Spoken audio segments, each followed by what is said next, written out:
It's July the 14th, 2010 at 6:53 in the morning. This is Richard back at the Cucumber. I'm shooting an intro video. You know, if I put it in perspective, if this cucumber never ever gave me another arrowhead, I would still be the luckiest man alive around as far as arrowhead hunting goes. So I'm not really worried about us getting skunked. But I said that I was going to draw a little drawing deal on the cucumber, and I am, but what I'm going to do, I think, is probably make a 3D scale on my table down there. I just got to figure out where I'm going to have my Sunday morning sale things at.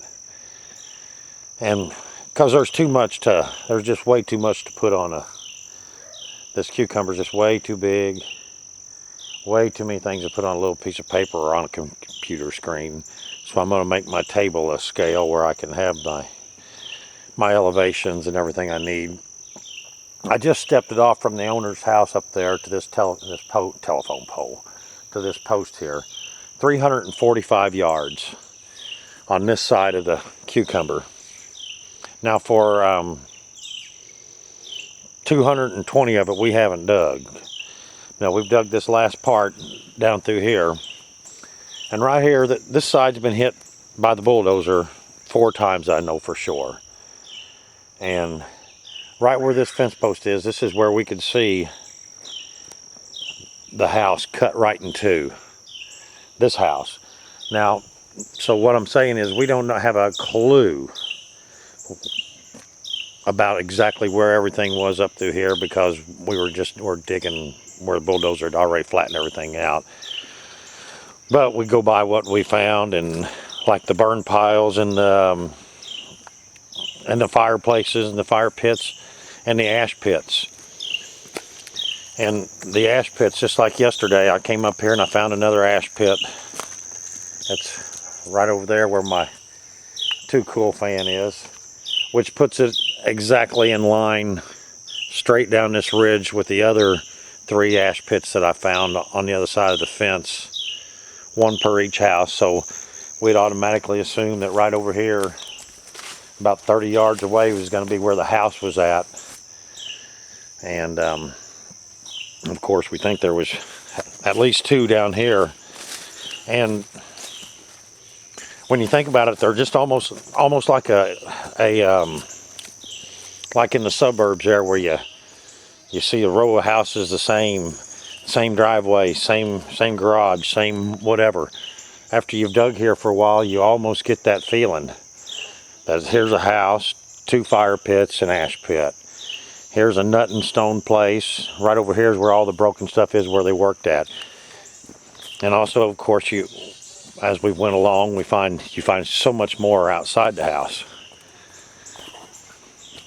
I'm walking up here to where we first started, which was right in here. And this is kind of where the saddle comes down, and it starts like the flat part of the ridge. And this is where we found so many broken tools. It was unbelievable. I had no idea that at the time that we were probably in a workstation to start with. And then as we got down the hill there, about another 30 yards, that's when we started finding the nice stuff. And of course, in the middle, it was deeper. On the outside edges, it was thinner, to the left and to the right both. The craziest thing about this whole site is we find about 20 points to the left compared to 1 to the right of the center of the houses for some reason. Now, as we go up through here, this is headed back up the hill, and the material is all the way to the top of the hill.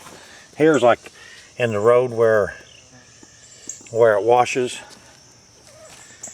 and it's just absolutely completely filled with flint no matter where you look. And that's going to go on up through there. And then we can still dig all this. We haven't even begun to try yet. All this stuff none of it's been touched, not by us. I mean, you can see where the old bulldozer piles have been, there's some bulldozer piles where they cleared this off a long time ago. And just by looking at the amount of flint that's everywhere in the ground. We're almost positive there was house places went on up through here. And plus, like I said, Rudy's found 50 arrowheads up by the house. So we got all that to do. But first we're going to the other side of the cucumber where it was undisturbed. And so I might have some slow days because it's really been kind of uncanny how when we went through here and we went off to the side, it says, well, I think, well, this here is where the end of the camp is. And we began to shoveling, you know, and start digging there or whatever.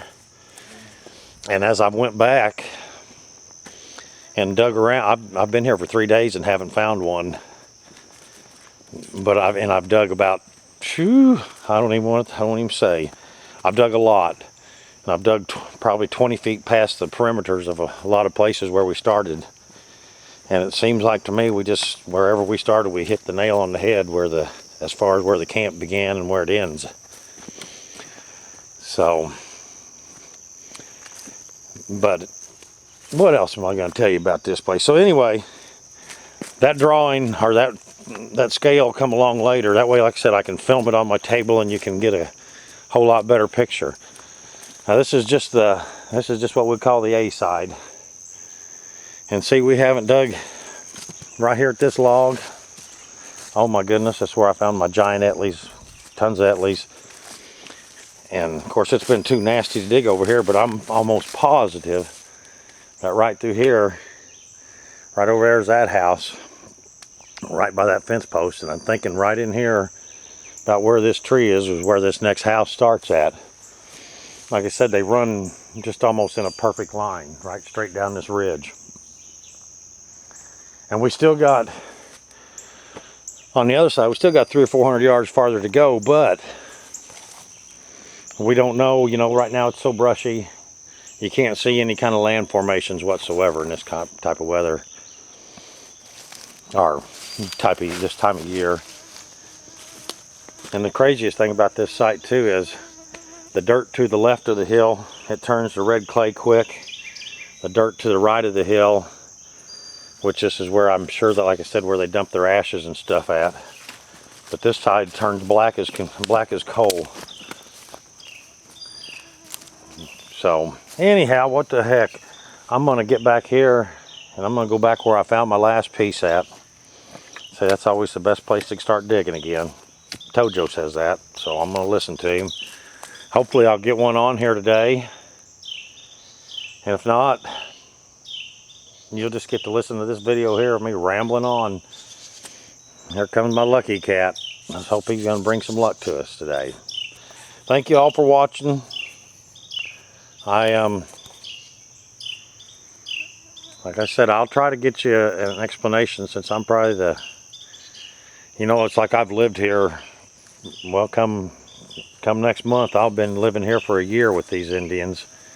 It's like, you know, you can kind of imagine how they were out here because we all get our favorite places to eat, our paths that we walk, where we go to the bathroom, probably a little TMI there, and the place where you set your tools down at. I mean, you get all these little nuances, and I'm sure they had the same thing, especially living here. As long as they did, they probably had their little benches set up here and there where they sat. I don't believe they sat on rocks. I think they were smart enough to make their own little benches, chairs, or whatever. They would be comfortable. They're going to live here 365 days a year. And I don't believe these guys moved on until the final time. And then that's the biggest question in the world is why did they leave? Which we'll never ever know. All right. Good talking to you. Thanks for watching. I'll get back with you.